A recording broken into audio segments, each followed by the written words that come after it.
नमस्कार, आप देख रहे हैं यूपी विशेष। मैं हूं आपके साथ तुषार कौशिक। यूपी में कोरोना मरीजों की संख्या बढ़कर 16,594 हो गई है। यूपी में कोरोना के एक्टिव मरीज 6,092 हो गए हैं। तो वहीं यूपी में अब तक 9,995 कोरोना मरीज ठीक हुए। यूपी में कोरोना से अब तक 507 लोगों की मौत हो गई है। पिछले 24 घंटों में कोरोना के 817 नए मरीज सामने आए हैं।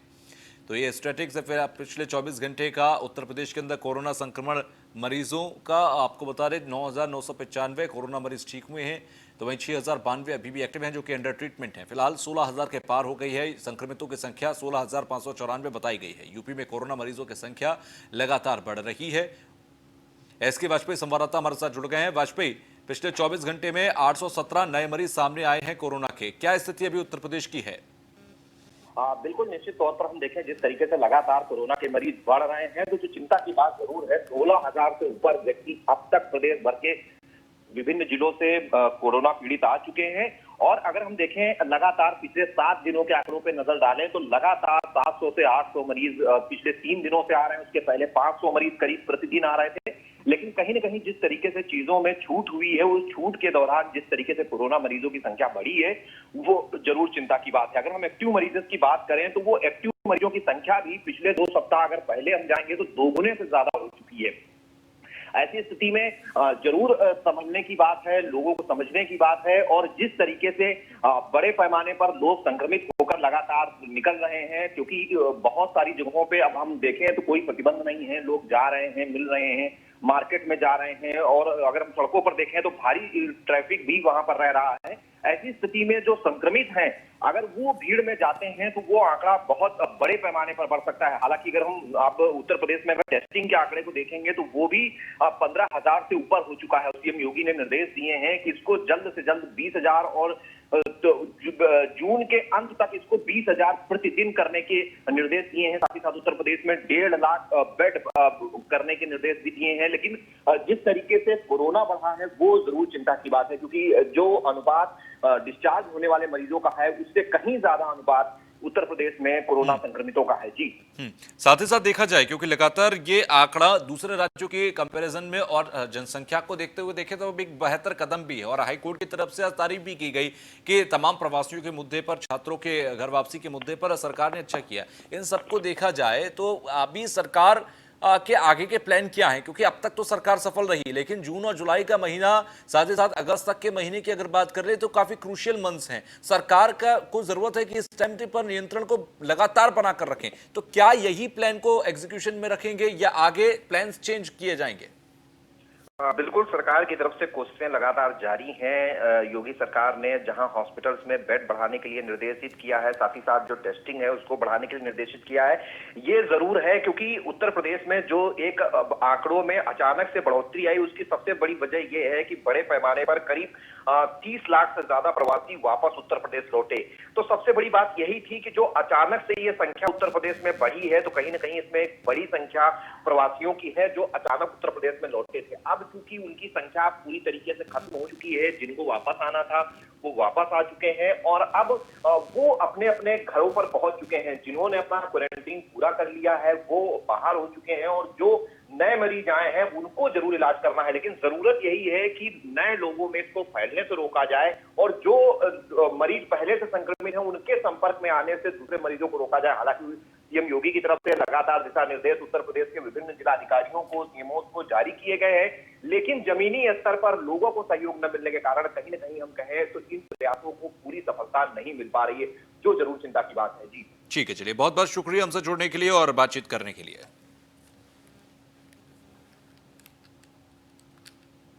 तो फुल एक्शन में है सीएम योगी आदित्यनाथ। सीएम योगी आदित्यनाथ ने गन्ना किसानों को 418 करोड़ का भुगतान किया और टीम 11 के साथ आज बैठक भी की। तो फुल एक्शन में है सीएम योगी आदित्यनाथ, लगातार ग्राउंड पर नजर बनाए हुए हैं। टीम 11 के साथ आज बैठक भी की। इसी दौरान उन्होंने 418 करोड़ रुपए गन्ना किसानों का भुगतान किया, उनको ऑनलाइन ट्रांसफर किया।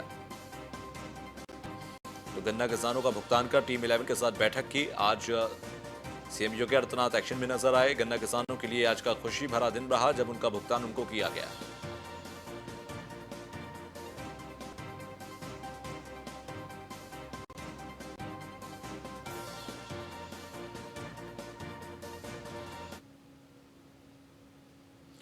तो ये दो तस्वीरें हम आपको दिखा रहे हैं। पहला गन्ना किसानों का जब भुगतान किया गया 418 करोड़ रुपए का भुगतान हुआ। इसी के साथ 1 लाख करोड़ रुपए का भुगतान किया जा चुका है गन्ना किसानों का।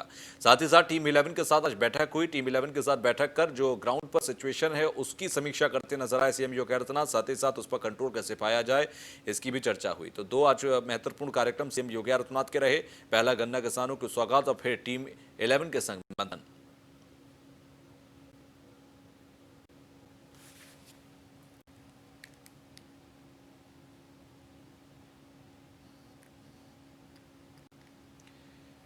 तो योगी सरकार ने सभी सरकारों के रिकॉर्ड तोड़े हैं। सीएम योगी ने गन्ना किसानों को 418 करोड़ रुपए का भुगतान किया और इस दौरान क्या कुछ सीएम योगी आदित्यनाथ ने कहा, आपको सुनाते हैं।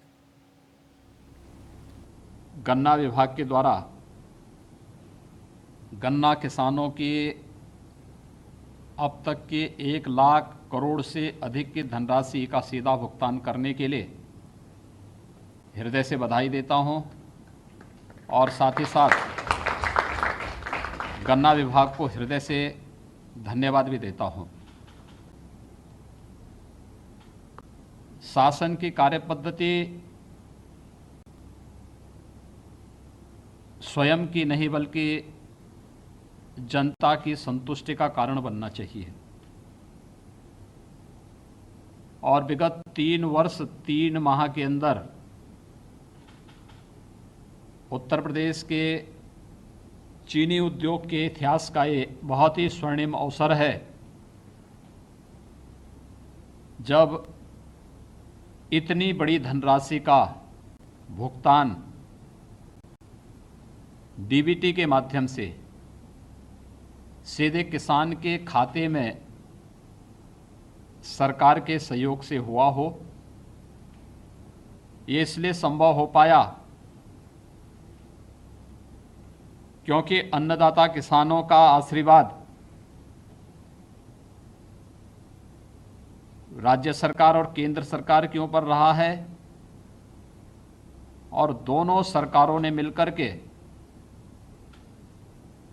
संकट के काल में भी जूझते हुए गन्ना किसानों की और किसानों की समस्या का समाधान का मार्ग निकाला है। मुझे प्रसन्नता है कि जब कोरोना काल प्रारंभ हुआ वह ऐसा समय था जब पूरे देश और पूरी दुनिया के अंदर लॉकडाउन प्रारंभ हो रहा था। ऐसे लगता था जैसे चीनी मिलें बंद होंगी तो किसानों का क्या होगा। संक्रमण को भी रोकना था लेकिन साथ साथ किसानों की समस्याओं को भी देखना था। गन्ने की फसल रही हो या गेहूं की, आलू की फसल रही हो या फिर अन्य किसानों से जुड़ी हुई उनकी समस्या, प्राथमिकता के आधार पर इसमें निर्णय भी लेना था, त्वरित निर्णय भी लेना था। और हम लोगों ने तय किया कि कोई भी चीनी मिल लॉकडाउन के दौरान बंद नहीं होगी। हम कोरोना के संक्रमण को रोकने के लिए आवश्यक उपाय करेंगे और मैं अभिनंदन करूंगा अपने किसान बंधुओं का जिन्होंने पूरी तत्परता के साथ शासन की व्यवस्था में सहयोग किया और आज हम प्रदेश के अंदर गन्ना किसानों का 100% गन्ना की पेराई करने में हमें सफलता प्राप्त हुई। साथ साथ 1 लाख करोड़ से अधिक की धनराशि अब तक गन्ना किसानों के खाते में पहुंचाने में हमें मदद मिली है। ये शासन की कल्याणकारी योजनाएं और शासन और जनता के बीच, शासन और किसानों के बीच बेहतर तालमेल का एक आदर्श उदाहरण भी कहा जा सकता है। मैंने अभी प्रदेश के अपने प्रगतिशील और समृद्ध उन किसानों से जिन्होंने अपनी मेहनत से, अपने परिश्रम से न केवल स्वयं के बल्कि प्रदेश और देश के जीवन में भी खुशहाली लाने का कार्य किया है, उनके साथ सीधे संवाद बनाने का प्रयास किया और प्रदेश के अलग अलग कोने से इन सभी किसानों के साथ सीधे संवाद बनाने का जो मुझे अवसर प्राप्त हुआ है, वह हमारे लिए एक नया अनुभव है, जिसके बारे में हम अक्सर बोलते थे कि किसान की आय में वृद्धि कैसे हो। आदरणीय प्रधानमंत्री जी लगातार इसके बारे में फोकस करते हैं और बोलते हैं, फसल के विविधीकरण का हो या फिर इंटरक्रॉपिंग के माध्यम से एक ही बार में अधिक फसल के माध्यम से अधिक मुनाफा कमाने की स्थिति किसान के परिश्रम से, और हमारे इन सभी किसानों ने, चाहे वह पश्चिम में मुजफ्फरनगर के किसान हों, मेरठ के हैं, संभल, पीलीभीत, लखीमपुर खीरी, अंबेडकर नगर, गोंडा, गोरखपुर, कुशीनगर, यानी ये सभी किसान अपने अपने क्षेत्र में कुछ नया किए हैं। लाखों लोगों के जीवन में एक नया प्रकाश इनके माध्यम से लाने में सफलता प्राप्त हुई है। की एक बड़ी पहल सामने आई। प्रवासी श्रमिकों को रोजगार उपलब्ध कराने के लिए पहल दी गई है और आपको बता दें, सरकार ने तैयार किया आभा ऐप। व्यावसायिक शिक्षा एवं कौशल विभाग के तैयार किया है ऐप। जल्द ही आत्मनिर्भर भारत ऐप को सीएम करेंगे लॉन्च। इस ऐप के जरिए प्रवासी श्रमिक दर्ज करा सकेंगे हुनर और प्रवासी श्रमिकों को ऐप से मिलेगी कल्याण योजनाओं की जानकारी। उद्यमिता सिखाने के साथ ही योजनाओं की जल्द मिलेगी जानकारी। प्रवासी श्रमिकों को ट्रेनिंग देने के लिए कौशल प्रशिक्षण के 10 सेक्टर्स के 50 ट्रेड किए हैं चिन्हित। इसके अलावा प्रवासी श्रमिक अपनी रुचि के मुताबिक इनमें से किसी 3 के कौशल प्रशिक्षण का विकल्प देंगे।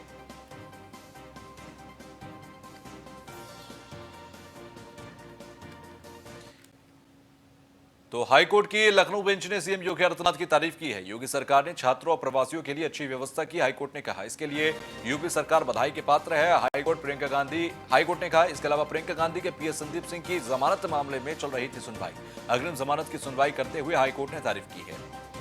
तो हाईकोर्ट की तरफ से तारीफ की गई और कहा गया कि प्रवासियों और छात्रों की घर वापसी के मुद्दे पर सीएम योगी आदित्यनाथ की सरकार और उनके अधिकारियों ने बहुत अच्छा काम किया है। तो अग्रिम जमानत पर सुनवाई कर रहे थे हाईकोर्ट के जजेस और उसी दौरान उन्होंने ये टिप्पणी की।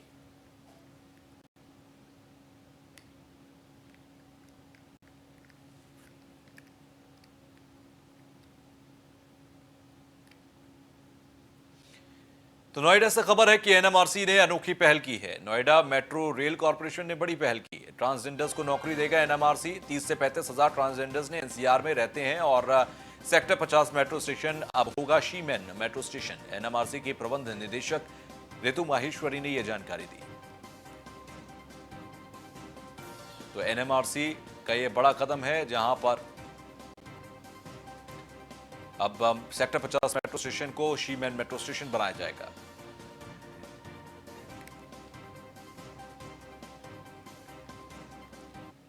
तो वहीं गाजियाबाद से खबर कि जिला महिला अस्पताल से एक बड़ी चूक हुई है। सीएमओ को दी गई पूरे मामले की जानकारी। डिस्चार्ज के लिए महिला कर रही थी हंगामा। महिला के परिजन भी डाल रहे थे डिस्चार्ज के लिए प्रेशर। हंगामा करते हुए पॉजिटिव महिला बाहर चली गई और 8 जून को हुई थी भर्ती। 13 जून को पॉजिटिव आई थी। इसके बाद डिस्चार्ज कर दी गई एक पॉजिटिव महिला जो कि कोरोना पॉजिटिव थी, उसे डिस्चार्ज कर दिया गया। डिस्चार्ज के लिए महिला लगातार हंगामा कर रही थी, प्रेशर बना रही थी। सीएमओ के संज्ञान में भी यह मामला डाला गया था। फिलहाल महिला के परिजन भी डिस्चार्ज करने के लिए प्रेशर बना रहे थे। ऐसे में हंगामा करते हुए पॉजिटिव महिला बाहर आ गई। तो 8 जून को हुई थी भर्ती और 13 जून को ये पॉजिटिव आई थी। तो गाजियाबाद से ये मामला है जहां पर जिला महिला अस्पताल से एक बड़ी चूक हो गई है, जिसमें एक संक्रमित महिला अस्पताल से कोरोना पॉजिटिव महिला भाग गई। फिलहाल लगातार दबाव बना रही थी ये महिला डिस्चार्ज करने के लिए और उसी दौरान ये अस्पताल से भागी है। फिलहाल 13 तारीख को ये पॉजिटिव आई थी, 8 तारीख को इन्हें एडमिट किया गया था। तो वहीं यूपी एसटीएफ में चाइनीज ऐप को हटाने का निर्देश जारी किया है। आईजी एसटीएफ ने मोबाइल से चाइनीज ऐप हटाने का आदेश दिया। आईजी एसटीएफ अमिताभ यश ने जारी किया आदेश। एसटीएफ के लोगों और उनके परिजनों ने ऐप हटाने का आदेश दिया है। केंद्रीय गृह मंत्रालय की गाइडलाइंस के बाद जारी किया गया आदेश। मोबाइल से 52 चीनी ऐप हटाने के आदेश दिए गए। टिकटॉक, यूसी ब्राउजर, हेलो समेत 52 ऐप हटाने का आदेश है। चाइनीज ऐप से व्यक्तिगत और अन्य डेटा चोरी होने की आशंका जताई जा रही है।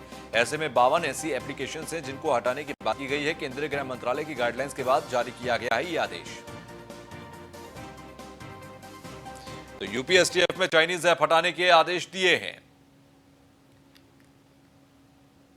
साथ ही साथ आपको बता दें कि आईजी एसटीएफ हैं अमिताभ यश, उन्होंने ये आदेश जारी किए हैं कि चाइनीज ऐप को अपने मोबाइल से इंस्टॉल करें। ये आदेश देते हुए उन्होंने कहा मोबाइल से चाइनीज ऐप हटाने के आदेश दे दिए गए हैं। लोगों और परिवारों को ऐप हटाने के आदेश दिए गए। तो यूपी एसटीएफ की तरफ से ये आदेश दिए गए। केंद्रीय गृह मंत्रालय की गाइडलाइंस के बाद ये आदेश दिए गए हैं। तो मोबाइल से 52 चीनी ऐप हटाने के आदेश दिए गए हैं। इसमें TikTok, Zoom app, UC browser, Clean Master, Vigo video, Vigo live, Weibo WeChat, Helo, Likee, Xender, ShareChat जैसे पॉपुलर ऐप्स शामिल हैं। इसके अलावा कई ई कॉमर्स ऐप भी इसमें शामिल हैं।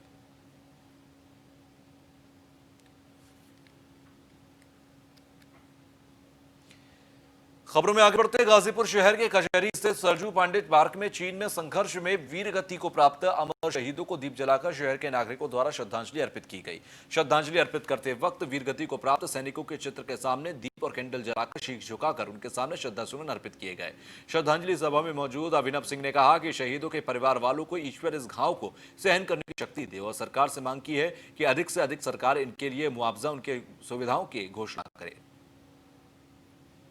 गाजीपुर की तरफ से चाइना और भारत के बीच संघर्ष में वीर गति को प्राप्त 9 शहीदों को हम लोगों ने कैंडल और दीप जलाकर श्रद्धांजलि सुमन अर्पित किया है। और देशवासियों से अपील करना चाहता हूं कि वह चाइना की पूरी तरह से के सामान को नकारें, चाहे वो ऐप हो या कोई घरेलू उत्पादक सामान हो, उनको पूरी तरह से नकारें। और आदरणीय प्रधानमंत्री श्री नरेंद्र मोदी से करता हूँ कि शहीद परिवार को पूरी सुविधा मुहैया करें। जय हिंद। खबर रायबरेली से है, जहां पर नाजिर की हिटलरशाही से चपरासी से पैर दबाने की कैमरे में फुटेज कैद हुई है। आपको बता दें कि कलेक्ट्रेट परिसर के नजारत ऑफिस के अंदर चपरासी से दबाए गए पैर।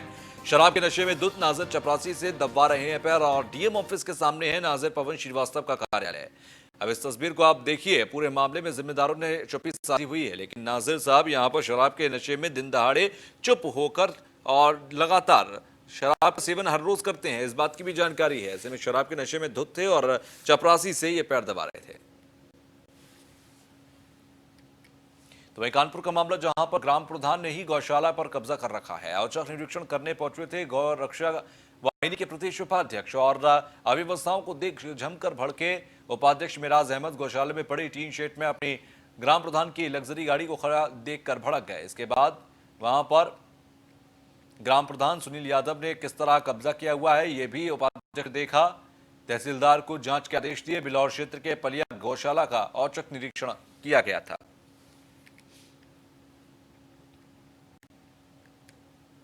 तो वहीं हाथरस से इस वक्त एक बड़ी खबर आ रही है। आपको बता दें, हाथरस में श्रमिकों को पहुंचाने में ड्यूटी पर लगी बसों का मामला है और ट्रकों के संचालन में डीजल चोरी करने वाले चालकों की शमत आएगी। बसों से डीजल बेचने का खुलासा हुआ है। मुख्यालय स्तर पर चोरी करने वालों की जांच होगी। मुख्यालय ने किलोमीटर और डीजल की खपत का आंकड़ा मांगा है।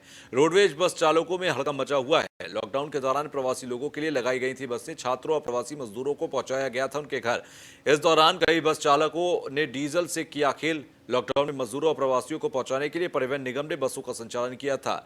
इस दौरान चालकों द्वारा जगह जगह वर्कशॉप से भी डीजल लिया गया। चालकों ने डीजल को होटल, ढाबों और पंपों पर बेच दिया। इसका खुलासा मुख्यालय स्तर पर हुआ। लखनऊ के कुछ कर्मियों पर इस मामले में बाहर का रास्ता दिखा दिया गया। मुख्यालय ने बसों के संचालन के किलोमीटर और डीजल की खपत का आंकड़ा मांगा गया, जिससे डीजल ब्लैक करने वाले चालकों पर कार्रवाई का शिकंजा कसा जा सके। मुख्यालय से पत्र आने के बाद हाथरस डिपो के चालकों में खलबली मची हुई है। जांच जिस तरह और हमारे सारे क्षेत्र में हमने कराएंगे और जांच के लिए शायद पत्र लिख दी हुई है और इसमें जांच की जाएगी। उसमें अगर दोषी पाया जाएगा उसकी रिपोर्ट पेश की जाएगी। इसमें लगभग पर डे जो वहाँ से बसों की जो जाने की वो थी 70 बसों। तो वहीं मुजफ्फरनगर में मुठभेड़ हुई। पुलिस और बदमाशों के बीच मुठभेड़ हुई। 10,000 रुपए का इनामी बदमाश वसीम गोली लगने से घायल हुआ।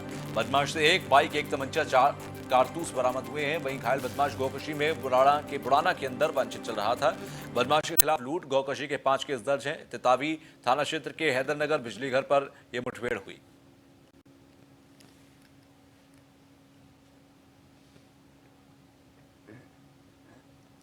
अब खबर संभल से है, जहां पर पुलिस और बदमाशों के बीच मुठभेड़ हुई। दिन दहाड़े 15,000 रुपए का इनामी बदमाश मुठभेड़ में घायल हुआ। दोनों तरफ से फायरिंग हुई। एक बदमाश और एक सिपाही घायल हुए हैं। बदमाश का साथी फरार हो गया। पुलिस लगातार तलाश कर रही। भैजोई के फरेटा गांव के पास का यह पूरा मामला है संभल का, जहां पर एक सिपाही भी घायल हुआ है। फिलहाल बता दें आपको, 15,000 रुपए का इनामी बदमाश घायल हुआ, जिसे पकड़ा गया। उसका साथी लगातार फरार बताया जा रहा है। अब खबर कानपुर देहात से, जहां पर दबंगों का तांडव देखा गया। जमीन विवाद को लेकर लाठी डंडों से हमला किया गया। दबंगों की दबंगई की तस्वीरें कैमरे में कैद हुई। लाठी डंडों से मारपीट कर 3 लोगों को यहां पर लहूलुहान कर दिया गया। सभी घायलों को अस्पताल में भर्ती कराया गया। पुलिस ने 4 लोगों को हिरासत में लिया। रसूलाबाद कोतवाली क्षेत्र के कठिका गांव का यह मामला बताया जा रहा है।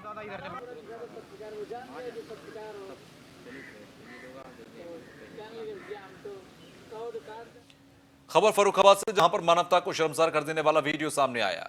दबंग युवकों ने मानसिक विक्षिप्त महिला को दौड़ा कर पीटा। दबंग युवकों ने महिला का बाल पकड़कर घसीटा और भीड़ देखती रही तमाशा। दबंग युवक महिला को पीटते रहे, घसीटते रहे, लेकिन सभी शांत थे। युवकों की दबंगई का वीडियो सोशल मीडिया पर वायरल हुआ। फतेहगढ़ कोतवाली क्षेत्र के तिरवा कॉलोनी का यह मामला बताया जा रहा है।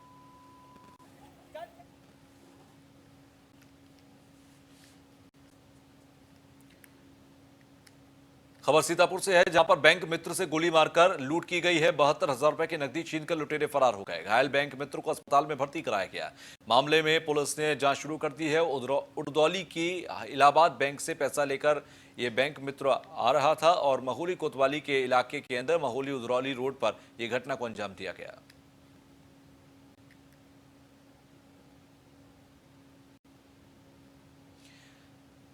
खबर सहारनपुर से, जहां पर मानसिक विक्षिप्त युवक की हत्या कर दी गई। पीट पीट कर युवक को मौत के घाट उतार दिया गया। धराती से एक लड़के पर हमला किया गया था और ग्रामीणों ने पीट पीट कर आरोपी को उतारा मौत के घाट। 2 समुदायों के बीच मामला होने से तनाव की स्थिति है।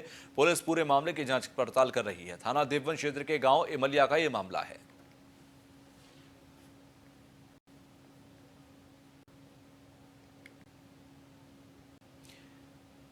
खबर मुजफ्फरनगर से, जहां पर युवक की पीट पीट कर हत्या की गई। प्रेम प्रसंग के चलते हत्या की आशंका है और पड़ोस में रहने वाले युवक की हत्या की गई है। घर बुलाकर लाठी डंडों से पीट पीट कर हत्या की गई। हत्या की घटना से क्षेत्र में सनसनी है। पुलिस ने मृतक के शव को पोस्टमार्टम के लिए भिजवा दिया। मौके पर भारी पुलिस बल तैनात है। सुबह 3:30 बजे 4 बजे के आसपास ईश्वर का लड़का मीमल मेरे घर पाया। छोटा लड़का बाहर बैठक में सो रहा था, उसे बुला कर ले गया। हमें कुछ नहीं पता था। फिर थोड़ी बहुत देर के बाद हमें शोरगुल पता चला।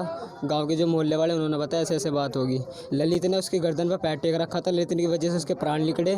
देशराज और मीमल और ईश्वर और उसके सलेख के लड़के, ये सारा कौन था, वो अकेला था बेचारा।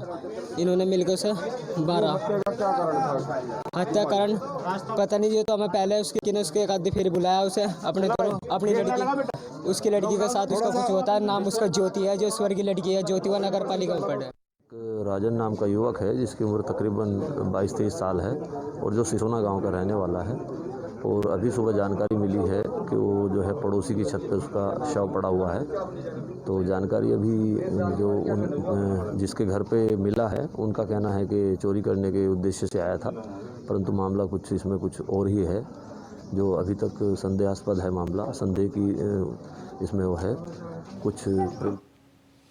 बागपत से खबर, जहां पर पुलिस ने पकड़ा शराब का जखीरा। 100 पेटी हरियाणा मार्का की अंग्रेजी शराब पकड़ी गई। शराब के साथ तस्कर भी गिरफ्तार हुए। 7 लाख रुपए बताई जा रही है शराब की कीमत। कोतवाली इलाके के मेरठ दिल्ली बाईपास का यह मामला बताया गया है।